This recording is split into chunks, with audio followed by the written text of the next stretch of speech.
Premature ejaculation ఉన్నప్పుడు వాళ్ళకి ప్రెగ్నెన్సీలో ప్లానింగ్లో ఏమైనా ఇబ్బంది కావచ్చా? సో ప్రిమెచ్యూర్ ఎజాక్యులేషన్ అంటే భార్యాభర్త సంబంధంలో ఉన్నప్పుడు ఈ స్పర్మ్ రిలీజ్ కావడం తొందరగా అయిపోతే, అంటే లెస్ దెన్ 2 minutes అయిపోయినప్పుడు దాన్ని ప్రిమెచ్యూర్ ఎజాక్యులేషన్ అని అంటాం. సో ఇది కామన్గా మెన్లో 20-30% మెన్లో చూస్తున్న కామన్ ప్రాబ్లం.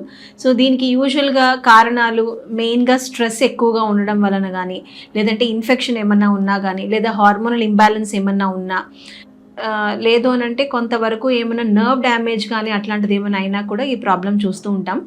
అండ్ ఇది చాలా ఈజీగా ట్రీట్ చేయగలిగే ఒక కారణము, ఇది ట్రీటబుల్ కాజ్ అన్నమాట.